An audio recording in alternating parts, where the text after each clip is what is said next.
Graça e paz do nosso Senhor e Salvador Jesus Cristo. Queridos, nós começamos o mês de dezembro e ali, naquela reuniãozinha, conversando com o Mauro, conversando com a Fabrícia, eles falaram assim: pastora, por que você não faz, já que é o mês de dezembro, algo que seja para a família? Uma família sendo entrevistada por semana no mês de dezembro, cada semana uma especial.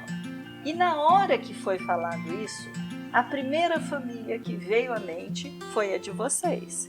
Aí vocês vão falar, mas por quê? Porque há um ano, quase um ano atrás, em janeiro do ano passado, vocês fizeram um trabalho como família, que foi uma coisa linda. Vocês saíram de São Paulo, pegaram um avião e foram fazer um trabalho evangelístico, um trabalho levando comida, um trabalho levando amor, levando a palavra de Deus, e aquilo tocou muito no coração. Eu sei, ninguém é salvo por boas obras. Eu sei que Jesus Cristo nos chama, nos atrai, e quando nós nos arrependemos, confessamos a Jesus como Senhor e Salvador, então sim, aí nós somos verdadeiramente cristãos. Mas depois que você tem esse encontro com Jesus, não tem jeito de você não fazer alguma coisa. E é isso que hoje nós vamos estar conversando. Não é sobre o Natal, porque Natal não é a data que Jesus nasceu, mas nós precisamos ver quando Jesus nasceu no nosso coração e se houve algum impacto, né? Sabe, Ricardo, a primeira vez que eu fui na tua casa, primeira vez ou segunda, desculpa, não me lembro mais. Eu lembro que eu cheguei, sentei lá na salinha e de repente eu vi um álbum assim. Você lembra disso? Estava na mesa e eu comecei a folhear. E eu falava, mas é o Ricardo. Gente, pense num cara famoso. Eu era amiga dele, fazia tempo e nem sabia disso. Ele tem foto com o mundo, Ricardo.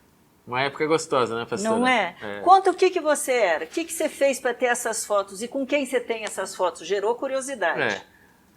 Antes de falar de mim, falar dessa fase gostosa também, de ter vocês na frente da nossa célula. Para a gente foi um prazer tão grande, a gente recém caminhando com Jesus. E a célula é sempre muito especial, né, pastora? Né? Eu muito questionador na época. Não, né? Tem que continuar sempre, Ricardo. Acho Deus nos deu inteligência. A palavra de Deus não é um negócio bitolado, fechado. Você tem que questionar. O que você não entende, põe ponto de interrogação, o Espírito Santo vai ensinar. E era delicioso ir lá. Ele trazia os amigos dele, quase todos também jogadores, né? E ali foi um período maravilhoso. Mas quando eu me deparei com aquele álbum... Uma época gostosa também que eu tive, né? Eu joguei tênis bastante tempo, né? Grande parte da minha vida. Até hoje jogo, né, pastor? Eu ia falar quanto tempo, porque parece até que você já parou. Eu comecei muito cedo, com 6 anos, né? Toda a nossa família aprendeu a jogar tênis. Uhum. E foi uma experiência muito bacana. Foi uma época muito gostosa. Você jogou fora do Brasil, você jogou pelo mundo afora. Verdade. Foi campeão? Foi uma época muito gostosa que... pude conhecer vários países, pude morar fora do Brasil, né? Uma época diferente, onde o esporte não era tão valorizado como é hoje. Verdade. Né? Verdade. Então, eu até gosto de contar as histórias. O pessoal perguntava, e aí, o que você faz da vida? Eu falo, não, eu jogo tênis. Eu falo, não, tudo bem. Sim. O hobby é tênis, mas o que você faz da vida? Afinal de contas, é igual músico, né? Eu sou pianista. Sim, mas isso nas horas vagas. E qual a profissão? Não, mas eu sou pianista, eu jogo tênis. Então, a gente passou uma fase entre o início do profissionalismo e o antigo amador. Então, uma época que não tinha todo esse conhecimento que a gente tem hoje de internet, né? Então, a gente ia para a Europa jogar, não sabia onde ia ficar, aonde era o campeonato. A gente viajava bastante de carro e pegava aqueles mapas imensos, né? E eu viajei muito pela Alemanha, joguei bastante tempo na Alemanha. No começo não falava nada de alemão, o inglês ainda era bem... macarrônico. Bem macarrônico.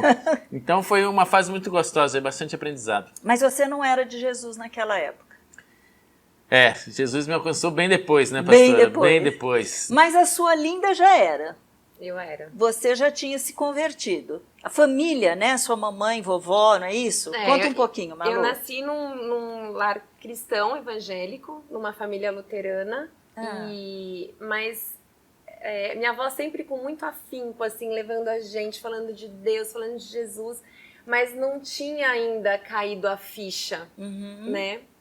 Era um conhecimento aqui, mas não era algo interior. Era frequentar igreja, era ir ao domingo. Eu sou fruto de um ministério infantil muito bacana. Porque lá na igreja que a gente ia, em Campinas, o ministério infantil de jovens era, assim, espetacular. Então, tudo que eu me lembrava de Deus, das histórias, vinham de lá.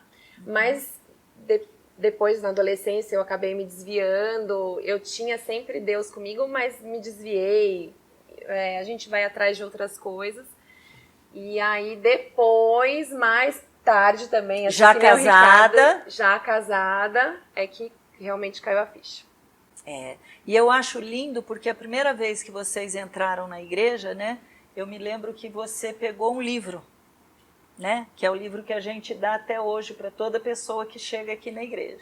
Sim. E o interessante foi que você se identificou com a nossa dor, a nossa luta. Eu abri na página que a Thalita, que você dizia que a Thalita tinha sido curada com uma oração simples. Eu cheguei em casa, eu tinha ido com a Marcela no culto, a gente estava começando aí e, para quem não sabe, ela nasceu com uma doença... foi diagnosticada com uma doença que ela não ia durar nem 2 anos. Olha que linda! Tá aqui com 8 anos. E aí, enfim, a gente numa campanha de oração, fomos trazidos pra cá. Aí ganho o livro. Quando eu cheguei em casa, fui trocar ela, porque era à noite, né, o culto. Fui colocar ela pra dormir e abri o livro. Quando eu abri, tava na página dizendo que a Thalita tinha sido curada com uma oração. Eu falei...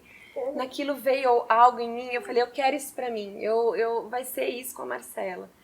E aí, logo meses depois, a gente tinha refeito o exame, e o exame impossível de ser diagnosticado de ser constatado que ela tinha aquela doença, veio como negativo. Aleluia. E numa época que nem essa de Natal, pastora, né? Quando chegou esse exame, o médico falou assim, não, vamos deixar para abrir esse exame depois do Natal. Que ele falou, porque não queria que dar uma notícia ruim. Sabe aquela coisa? Sei. E Deus, especialista de fazer essas coisas especiais, né, pastor? É verdade. Usa datas, usa locais. Deus, ele tem um cuidado com a gente, um mimo, né? Ele não gosta de fazer as coisas simples, do jeito que... Padronizadinho dentro de uma caixa. Personaliza para cada um. Ele faz Sabe que às vezes eu fico pensando, se Deus usou uma mula... Ele pode usar qualquer coisa que ele quiser para trazer para nós respostas, né? E mesmo uma pessoa, um médico, não, vamos deixar para depois. Estava lá, negativo. Negativo. Negativo. E aí, naquele momento, eu já saí gritando, glória a Deus, glória a Deus. O Ricardo, não, peraí, vamos ligar pro médico. Aí ele disse, não pode, é isso mesmo, ela não tem essa doença, ela não tem e tá aqui. Ricardinho, como foi esse impacto para você? Foi aí que você chegou em Jesus de uma maneira diferente? Foi antes, pastora. Foi quando a gente recebeu a notícia no início mesmo, desse diagnóstico dela, né? Que eu e a Malu... A gente sempre pensa assim, um dia eu posso ficar doente, mas nunca a gente pensa nos nossos filhos. Nunca. Né? E quando toca nos nossos filhos, é realmente uma coisa que toca muito na gente. É verdade, cara. E aí vem um diagnóstico, a gente começou a procurar no Dr. Google, né? A gente dava os Googles e começava a ver as histórias. E aí foi natural, né? Foi natural, a gente começou a abrir as campanhas de oração. Teve um louvor que realmente naquele dia eu fiquei escutando aquele louvor a noite inteira, e foi que ali realmente que eu me converti. Que é uma música do Juliano Som. E Deus é tão cuidadoso com a gente, que há menos de 1 ano atrás a gente conheceu o Juliano pessoalmente. Foi uma experiência super bacana. E não só conheceu, ele é amigo de um sócio dele. Bem próximo. Bem próximo. E a gente teve isso aqui, eu falei isso para ele, eu falei, Juliano, através da sua música, você vê como Deus é maravilhoso, que foi através daquele louvor que veio o quebrantamento. Que loucura. E E é uma música que eu gosto sempre quando a gente fala de Jesus, quando pedem para a gente falar um pouquinho, eu gosto de colocar essa música, porque além da música muito bacana, o vídeo é muito bacana. Né? Que é o vídeo da ponte, né? Do Vai Valer a Pena. Da música Vai Valer a Pena. Então, Por falar em vídeo, por falar em fotos, nesse janeiro vocês saíram e vocês foram para onde? 3 cidades. Vamos primeiro para Capela, depois para Aurora e depois para Paraibano. Agora vou deixar vocês do lado, eu quero ele. Pedrinho, você ali... Olha, cada vez que eu via você entregando um brinquedo, uma roupa, uma comida, menina, eu fiquei tão apaixonada por Jesus, por ver como um jovem pode, diante de Deus, fazer uma obra dessa. E vocês estavam fazendo em família. Eu vou ser sincera, Ricardo, eu acho que é um sonho de consumo meu. Eu gostaria que a gente tivesse um ambiente onde nós pudéssemos levar os nossos filhos para ver a realidade do mundo. O que acontece no mundo, o que acontece com as pessoas, a falta de comida, de sapato. Quando nós nos convertemos e nós saímos de Belo Horizonte para vir para São Paulo, a igreja que nós frequentávamos não tinha piso. Tinha gente que ia descalço para o culto porque não tinham sapatos. Então, essa experiência, Pedro, não importa como foi com os pais, não importa o que eles fizeram. O que isso representou para você? Foi um choque? Você teve um choque naquela realidade que você viu? Então, o ano passado o Pedro ele foi comigo, foi só eu e o Pedro. Ah, porque foi o retrasado que... Isso. Perdão, fizeu a confusão, tá certo. E aí só vocês dois. E aí, Pedro? Conta aí, Pedrão. Já foi a segunda vez então, né? Foi a segunda vez, É. E é bem uma realidade bem diferente do que a gente vive aqui. É uma coisa bastante marcante, assim, você vê as pessoas naquela situação ali e o quanto elas dependem, assim... Não, dependem não. Elas ficam gratas Verdade. pela nossa chegada E lá. sabe, às vezes a gente tem e nem agradece, né? Né? Não, e o mais impactante, pastora, assim, a gente vai para abençoar, quem sai de lá abençoado é a gente. É verdade. É algo realmente que mexe com a gente. Eu nunca tinha visto fome, pastora. E eu fui fazer uma obra missionária lá em Rio Grande do Sul, lá em Uruguaiana. Nossa, se você pensa que Rio Grande do Sul já é um pouco melhor, que não vai ter a mesma coisa lá do Nordeste. Né? Para mim foi um choque. Rio Grande do Sul, a gente sempre teve aquela impressão de ser um estado, né, que jamais viria fome. E a gente estava fazendo uma distribuição de pastéis, a gente ia em casa, falava, tem criança aí, a gente dava os pastéis e era o momento que a gente falava de Jesus, né? E chegou uma menininha para mim e falou, tio, o senhor não consegue levar 2 pastéis lá em casa, que faz 3 dias que a gente não come. Isso desmonta, né? Aquilo é aquilo que você segura para não chorar, mas de rasgar o coração. Também, né, a gente viu bastante disso, assim, pessoas sem água em casa, sem banheiro, sem água, eles ficavam esperando para dar a descarga, porque não é descarga, é um balde que joga, então aí da onde vem essa água? Eles recebem a cada 15 dias e se recebe. Eu morei em Petrolina muitos anos atrás, né? E muitos anos, 43 anos atrás. E Petrolina tinha uma comunidade, na época a gente chamava de favela, mas era uma comunidade do papelão. Papelão. As casas eram feitas de papelão. Eles não tinham comida, eles não tinham nada. E tinha um dia oficial na semana que eles podiam sair mendigando de porta em porta para pedir. Era aquele dia o que eles ganhassem que eles iriam comer o resto do tempo. Eu estou trazendo essa família para vocês, nós estamos no Natal. Eu sei que ninguém é salvo pelas boas obras. Mas vocês vão ver no decorrer do que você estiver assistindo fotos desses eventos, desses lugares que eles foram. Nós tivemos agora o pedido para a gente poder abençoar em 3 frentes diferentes.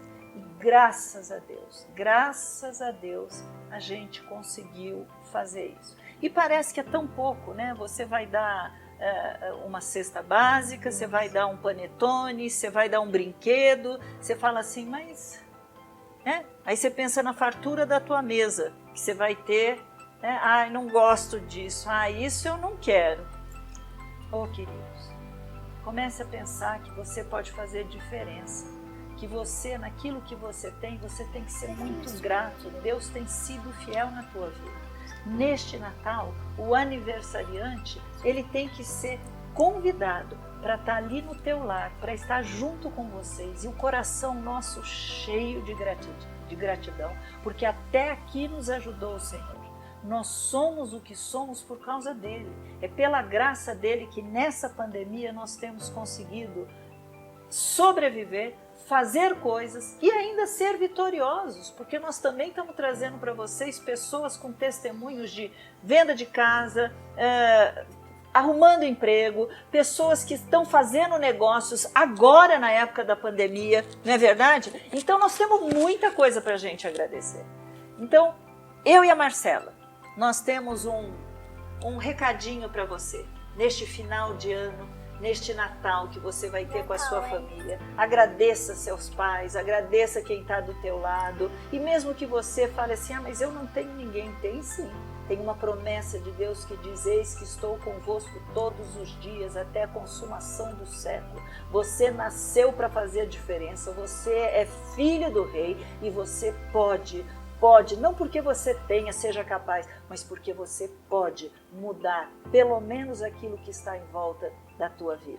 Então, o que nós queremos dizer para eles? Feliz Natal! Deus abençoe vocês!